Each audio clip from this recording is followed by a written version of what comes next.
प्रदेश में वर्ष 2023 का विधानसभा चुनाव काफी चर्चाओं में रहा। बीजेपी ने दावा किया कि पूरे मध्य प्रदेश में हमारी एक तरफा जीत होगी। इस दावे को लेकर भाजपा ने पूरी ताकत झोंकने का प्रयास किया, लेकिन रीवा जिले के सिमरिया सीट भाजपा के हाथ से निकल गई, वह भी मात्र 637 वोटों से। मतगणना के दौरान तो प्रत्याशी केपी त्रिपाठी ने तो माला ही पहन ली थी, लेकिन अंत में जीत कांग्रेस के प्रत्याशी अभय मिश्रा की हो गई। सिमरिया में अभय की जीत हुई, इस बात से केपी त्रिपाठी बेहद आहत हुए। रात की नींद तक हराम हो गई और दिन रात दिमाग में यह बात चलती रही कि कैसे भी करके लेकिन दबदबा सिमरिया क्षेत्र में हमारा ही रहे। काफी सफल भी रहे, लेकिन इसी दौरान एक खुराफात केपी कर बैठे। दरअसल अभय मिश्रा के खिलाफ केपी त्रिपाठी ने हाई कोर्ट में एक याचिका दायर करवा दी। याचिका में नामांकन के दौरान अपने शपथ पत्र यानी फॉर्म 26 में आपराधिक मामले दर्ज की जानकारी अभय मिश्रा ने नहीं दी थी। याचिकाकर्ता का यह भी दावा है कि अभय मिश्रा के खिलाफ कुल 9 आपराधिक मामले दर्ज हैं, जिनका खुलासा शपथ पत्र में नहीं किया। दरअसल अब इस बात को लेकर पूरे मध्य प्रदेश में एक हलचल की स्थिति बन गई है। आइए इस पूरे मुद्दे को विस्तार से समझाते हैं। रीवा जिले के सिमरिया विधानसभा सीट से कांग्रेस विधायक अभय मिश्रा की जीत पर मंडराता संकट अब एक बड़े कानूनी मोड़ पर पहुंच चुका है। अभय मिश्रा की विधायकी की चुनौती देने वाला याचिका पर जबलपुर हाईकोर्ट ने अहम फैसला सुनाते हुए याचिका को खारिज करने से इनकार कर दिया है और मामले को ट्रायल के लिए आगे बढ़ाने का आदेश दिया है। इस फैसले के बाद न सिर्फ अभय मिश्रा की राजनीतिक स्थिति पर सवाल खड़े हो रहे हैं, बल्कि पूरे क्षेत्र की राजनीति में हलचल तेज हो गई है। यह मामला सिमरिया विधानसभा चुनाव 2023 से जुड़ा हुआ है, जहां कांग्रेस प्रत्याशी अभय मिश्रा ने बेहद करीबी मुकाबले में भाजपा के उम्मीदवार केपी त्रिपाठी को मात्र 637 वोटों के अंतर से हराया था। यह जीत शुरुआत से ही चर्चा में रही, क्योंकि इतनी कम वोटों के अंतर से जीतने वाले प्रत्याशी अक्सर कानूनी चुनौती का सामना करते हैं। ठीक ऐसे ही इस मामले में भी हुआ, जब भाजपा प्रत्याशी कृष्णपति त्रिपाठी ने चुनाव परिणाम को चुनौती देते हुए हाईकोर्ट में चुनाव याचिका दायर की। याचिका में कई गंभीर आरोप लगाए गए हैं, जो सीधे तौर पर चुनाव की पारदर्शिता और वैधता से जुड़े हुए हैं। सबसे प्रमुख आरोप यह है कि अभय मिश्रा ने नामांकन के दौरान अपने शपथ पत्र यानी फॉर्म 26 में अपने खिलाफ दर्ज आपराधिक मामलों की पूरी जानकारी नहीं दी। याचिकाकर्ता का दावा है कि अभय मिश्रा के खिलाफ कुल 9 आपराधिक मामले दर्ज हैं, जिनका खुलासा शपथ पत्र में नहीं किया गया। इस मामले को और गंभीर बनाता है आरटीआई के जरिए प्राप्त जानकारी, जिसमें इस मामलों का उल्लेख किया गया है। याचिका में यह भी कहा गया है कि अभय मिश्रा ने अपने शपथ पत्र में इन मामलों के कॉलम में नॉट एप्लीकेबल लिखा है, जो कि मतदाताओं को गुमराह करने की कोशिश मानी जा रही है।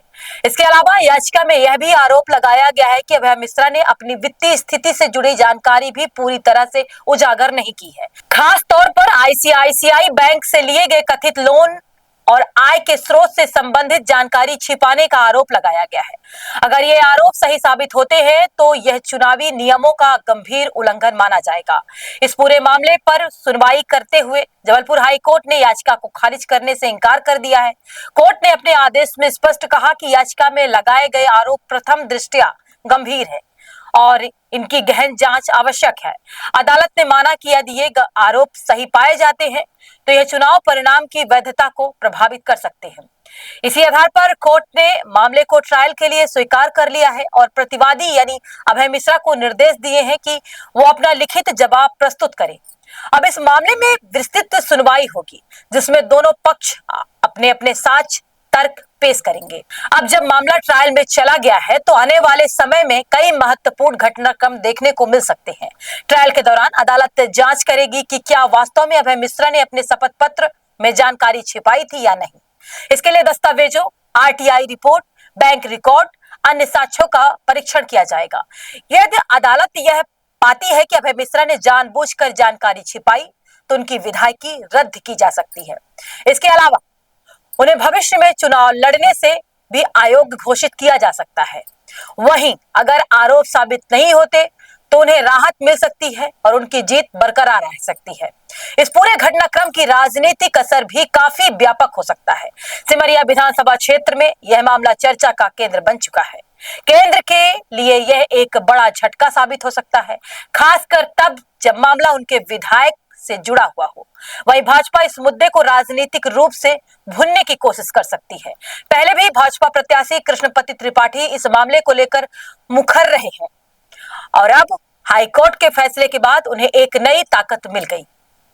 अगर भविष्य में अदालत का फैसला अभय मिश्रा के खिलाफ जाता है तो सिमरिया सीट पर उपचुनाव की स्थिति बन सकती है, जिससे राजनीतिक समीकरण पूरी तरह से बदल सकती है।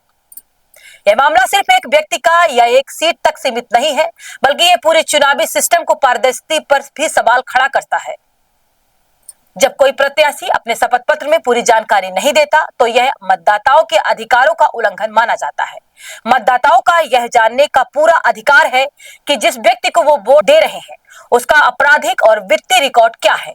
सुप्रीम कोर्ट में भी कई बार इस बात पर जोर दे चुका है कि उम्मीदवारों को अपनी पूरी जानकारी सार्वजनिक करनी चाहिए।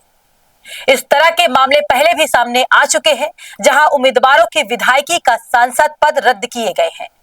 सुप्रीम कोर्ट और विभिन्न हाई कोर्ट्स ने कई बार स्पष्ट किया कि शपथ पत्र में गलत या अधूरी जानकारी देना गंभीर अपराध है।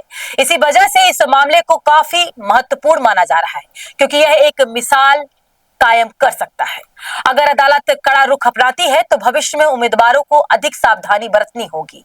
कानूनी विशेषज्ञों का मानना है कि यह मामला काफी पेचीदा हो सकता है, क्योंकि इसमें कई तकनीकी पहलू शामिल है।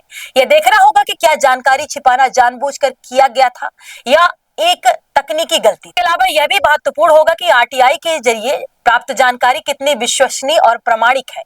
अदालत इन सभी पहलुओं पर विचार करने के बाद ही अंतिम फैसले देगी। अब इस मामले की अगली सुनवाई में अभय मिश्रा की ओर से जवाब दाखिल किया जाएगा। इसके बाद दोनों पक्षों के बीच बहस होगी और साक्ष्यों की जांच की जाएगी। यह प्रक्रिया लंबी चल सकती है और अंतिम फैसला आने में समय लग सकता है। इस बीच राजनीतिक गलियारों में चर्चाओं का दौर जारी रहेगा और हर कोई इस मामले के परिणाम का इंतजार करेगा। सिमरिया विधानसभा सीट से जुड़े इस मामले ने एक बार फिर यह साबित कर दिया कि लोकतंत्र में पारदर्शिता और जवाबदेही कितनी महत्वपूर्ण है। अभय मिश्रा की विधायकी पर मंडराता यह संकट न सिर्फ उनकी राजनीतिक भविष्य को प्रभावित कर सकता है, बल्कि पूरे प्रदेश की राजनीति पर भी इसका असर पड़ सकता है। अब सबकी नजरें अदालत के अंतिम फैसले पर टिकी है, जो यह तय करेगी कि क्या अभय मिश्रा अपनी विधायकी बचा पाएंगे या फिर उन्हें इसका खामियाजा भुगतना पड़ेगा। अगर आप चाहते हैं कि आपका बिजनेस सिर्फ दिखे नहीं बल्कि हर घर तक पहुंचे, तो जुड़िए टीवी फर्स्ट न्यूज चैनल के साथ। हमारा चैनल रोजाना हजारों दर्शकों तक सच्ची और तेज खबरें पहुंचाता है, जिससे आपके विज्ञापन को मिलती है ज्यादा रीच, ज्यादा भरोसा और ज्यादा ग्राहक। चाहे छोटा बिजनेस हो या बड़ा ब्रांड, हम आपके प्रचार को पहुंचाते हैं सही दर्शकों तक। अब अपने बिजनेस को दीजिए नई पहचान। एडवर्टाइजमेंट और पेड प्रमोशन के लिए संपर्क करें मोबाइल नंबर 9630297131। हर सच की पहली दस्तक टीवी फर्स्ट।